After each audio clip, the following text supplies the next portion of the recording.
Bonjour à tous et bienvenue dans cette nouvelle vidéo dans laquelle on va parler du chapitre sur les formations.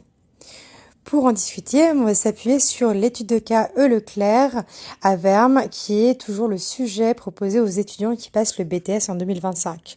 Donc c'est l'étude de cas qui a été envoyée en décembre 2024 et elle comprend toutes les annexes à étudier avant le BTS. Et le jour du BTS, les étudiants vont tomber sur un sujet qui comporte certaines annexes de cette étude de cas. Pour cette vidéo, on va aller directement en annexe 17, page 31. Hop. Et du coup, on va regarder ensemble trois annexes dans cette vidéo. On va regarder la 17, la 18 et la 19, qui sont quand même liées. On va le voir ensemble. C'est parti. Alors, on va commencer par l'annexe 17 qui propose du coup les modules de formation e-learning qui sont à disposition des salariés et qui sont donc des formations qui ont été créées en interne puisque comme c'est écrit Formalec, donc c'est l'école de formation numérique du mouvement Leclerc. Donc c'est en interne, c'est pas un prestataire externe, mais du coup c'est une plateforme qui est disponible pour les salariés comme je le disais. Elle s'appelle Adèle et il y a 6 thèmes qui proposent des modules de formation disponibles sur la plateforme. Déjà, quelques notions de cours que j'aimerais que vous reteniez. Alors, il y a les notions de synchrone et asynchrone qui peuvent vous être utiles lors de l'épreuve si vous tombez sur cette annexe ou sur une annexe du même style pour les prochaines années à venir. Qu'est-ce que ça veut dire? Donc, synchrone, ça veut dire ensemble. Tous les salariés réalisent la formation ensemble. Par exemple, vous avez un intervenant qui vient de l'extérieur et qui va former, qui va coacher, je sais pas, les salariés à un moment donné. Asynchrone, c'est du coup de manière non simultanée.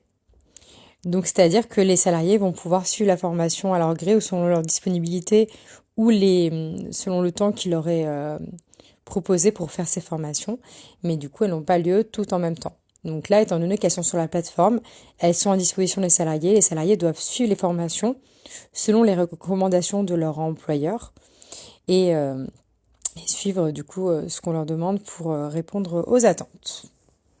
Donc on a une plateforme, donc je rappelle formation asynchrone, et là on nous propose donc les 6 modules. Donc vous le voyez, c'est assez clair la manière dont ces formations sont présentées. Ça reste assez succinct. Mais pour chaque formation, donc on vous indique que c'est du e-learning. On vous indique le sujet. Donc là, c'est gestes et postures. Là, c'est la sécurité, accueil et conseil client, gérer un client satisfait. Et en dessous, vous avez justement aussi, là, vous avez une petite phrase sur le sujet de la formation. Et ici, il est indiqué si tous les collaborateurs doivent suivre cette formation ou bien si elle est réservée à certaines personnes. Je vais essayer de ralentir un petit peu pour que vous compreniez bien. Donc là, vous voyez cette formation, gestes et postures, tous les collaborateurs doivent la suivre. La formation e-learning sécurité, pareil, tous les collaborateurs doivent la suivre et on voit qu'elle dure 5 heures. Donc on a également la durée. La formation accueil et conseil client est également suivie par... Alors là, c'est les nouveaux collaborateurs. La formation e-learning accueil et conseil client, elle est suivie par les nouveaux collaborateurs et les conseillers de vente. Donc voilà, donc ça c'est important aussi. Elle dure 3 jours, donc c'est un petit peu plus long. Et ça, c'est une formation aussi qu'ils doivent suivre. La même cible doit suivre également cette formation sur la gestion d'un client insatisfait. C'est les formations, quand on voit les titres quand même, qui sont importantes parce que c'est des formations sur des sujets qu'on peut vraiment rencontrer régulièrement dans les entreprises. Donc c'est pas à prendre à la légère. Si elles existent, c'est vraiment pour que les conseillers de vente et les responsables les utilisent, les suivent pour pouvoir au mieux travailler. Ensuite, on a les 2 dernières formations, celle-ci et celle-ci ont la particularité d'être réservées aux managers. Vous avez juste ici, je vais peut-être zoomer un petit peu pour que vous voyez mieux. Ici, vous avez manager et manager. Donc là, c'est vrai que c'est des formations qui durent beaucoup plus longtemps parce que c'est vrai que ça nécessite de bien comprendre la fonction de manager et des notions plus évoluées que le poste de commercial. Donc là, ça s'adresse aux personnes qui prendraient la responsabilité en tant que manager. On va le voir juste après, justement, comment on va pouvoir l'appliquer dans un sujet de BTS. Donc là, vous avez 2 formations pour les managers. Communiquer avec ses équipes et les motiver. Un sujet quand même super important et qui fait partie de votre programme pour l'épreuve management de l'équipe commerciale. Et un deuxième sujet qui est obtenir des résultats, qui va également être hyper important parce qu'un manager doit justement, son objectif c'est d'atteindre et de dépasser les résultats et de mener son équipe vers la réussite. Donc là, vous avez ces 6 formations, donc voilà, lisez-les bien de cette manière-là. N'oubliez pas que le jour du BTS, si vous êtes interrogé dessus, évidemment, les annexes seront à votre disposition. Donc si vous avez ces annexes-là, une des questions portera sur les formations. Rien ne se fait de mémoire, tout est donné le jour de l'examen. C'est pour ça que vous devez bien lire et utiliser les annexes qui sont à votre disposition.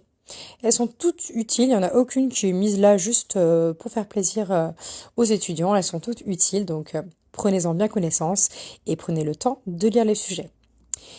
Je vais continuer, mais juste avant, je voulais aussi rappeler que vraiment tout ce que je vous donne comme élément, même des idées de questions, ce sont des idées de questions. C'est vraiment, j'insiste dessus toujours parce que je veux pas être tenue pour responsable. Le jour du BTS, vous avez le sujet et les questions, je ne les connais pas du tout.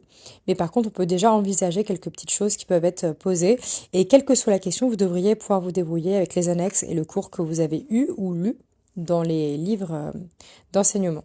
Moi, je travaille le plus souvent avec le livre Nathan, c'est vraiment celui que j'utilise le plus, et je trouve qu'il est très bien fait, donc c'est celui-ci que je vous recommande. S'il y a un livre à recommander, les livres Nathan. Ensuite, donc là, sur l'annexe 18, alors là, vous avez le tableau justement du suivi des formations avec la responsable et les autres salariés. Si vous avez un doute au niveau des postes, je remonte un petit peu, tac, ici, pardon, dans le sujet. N'oubliez pas qu'ici, vous avez un petit rappel, et ça, c'est aussi une annexe que vous aurez probablement le jour de l'examen. Enfin, si vous devez vous en servir, en tout cas, c'est sûr qu'elle sera disponible. Donc la responsable qui est Charline, la responsable adjointe qui est Estelle, et les autres employés qui sont soit des ELS, c'est des employés libres au service. Ah oui, c'est tous des employés libres au service. Voilà, pour rappel. C'est vrai que ça faisait quelques temps que j'étais pas allée sur cette annexe-là. Alors, on va se repartir page 32, excusez-moi, tac, voilà. On va repartir en page 32. Et en page 32, justement, on a cette analyse. Donc en fait, là, vous avez la petite légende. Quand il y a un rond rempli, c'est réalisé. Donc la formation a bien été réalisée. Ce qu'on demande évidemment aux salariés. Si c'est un blanc comme ça, c'est non réalisé. Donc ils n'ont pas fait. Ils n'ont pas réalisé. Et là, c'est en cours de réalisation. Donc elles n'ont pas été terminées. Donc là, vous voyez, dans ce tableau, on voit justement qui a bien fait le job, entre guillemets, a bien suivi les formations demandées et qui n'a pas fait ce qui a été demandé. Et là, on peut toujours se poser les questions. C'est vrai qu'on n'a pas les informations, mais est-ce que c'est un manque de temps, un manque de sérieux, un manque d'informations sur la nécessité de faire la formation? Voilà, ça reste assez vague de ce côté-là. Mais voilà, on repère quand même des formations qui n'ont pas été suivies, et ça peut justement amener à prendre des mesures en tant que manager. Vous devez savoir comment réagir. Donc moi, à partir de ce tableau-là, j'ai créé un autre tableau que je vais vous montrer. C'est juste pour pouvoir plus clairement analyser. Je trouvais qu'avec les petites étoiles et les ronds remplis ou non remplis, c'était pas forcément ultra clair. Donc j'ai refait un petit tableau que je vous présente juste ici. Je vais zoomer un petit peu. Voilà, en gros, il est assez facile à lire mon tableau. En vert, c'est les personnes qui ont bien réalisé les formations. Il y a 2 verts différents, mais ça ne change rien. C'est juste une erreur de sélection, mais il n'y a bien qu'un seul vert. Donc en vert, c'est que c'est bon. En orange, c'est en cours de réalisation, donc c'est les personnes qui n'ont pas terminé leur formation. Et en rouge, c'est les formations qui n'ont pas été du tout réalisées, donc sur lesquelles justement un petit rappel à l'ordre peut-être est nécessaire. Vous avez du coup les 6 formations. Je vous rappelle que les 2 dernières formations ne s'adressent qu'aux managers. C'est pourquoi elles s'adressent uniquement à Charline et Estelle. Les autres salariés, juste ici, ne sont pas concernés par ces formations. Par ces 2 formations. Donc c'est pour ça que du coup ça reste grisé ou pas nécessaire de le compléter. Donc moi vraiment j'ai fait ce tableau comme je vous dis à titre indicatif, et là on voit justement que c'est vrai que certains salariés n'ont pas suivi les formations demandées. Bon, Estelle, il lui en manque 2, Tom, il en manque 1, Maxence, il en manque 1, et Maya, il lui en manque 1. Donc déjà, sur ce point-là, comme tous les annexes, finalement, on repère un peu la problématique sur cette annexe-là. Et là, c'est vrai qu'au niveau des questions, pareil, je vais vous donner des propositions. On peut par exemple vous demander d'organiser une réunion pour justement de demander aux salariés de suivre les formations. On peut rédiger aussi un email éventuellement. Ça fait partie vraiment de vos fonctions, c'est-à-dire de pouvoir, enfin de ne pas devoir rester sans rien faire, alors que vos salariés ne font pas ce qui leur est demandé et ce qui est important dans leur fonction. Donc là, voilà, ça peut être ce type de questions. Je vais pas te revenir dans les détails, normalement tout est dans votre cours.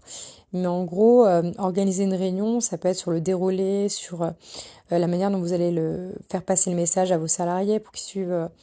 C'est vrai que ça peut être une réunion ou un email, mais l'idée c'est de bien montrer aux salariés l'importance de réaliser ces formations et qui se mettent à jour, c'est-à-dire leur donner un délai et voir justement comment vous pouvez les convaincre que c'est dans leur intérêt de suivre ces formations. Donc on est vraiment, ça peut être un email qui est adressé uniquement aux personnes concernées, bien sûr, parce qu'on voit, vous voyez ici, vous avez Charline et Romane qui ont bien suivi toutes les formations.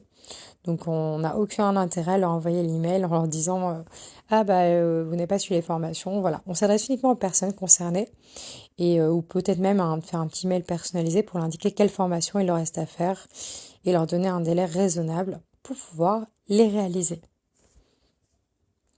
Donc voilà pour cette annexe-là, l'annexe numéro 18. Et on va voir que l'annexe 19 a quand même un lien avec ces annexes-là. Donc j'aimerais quand même en parler.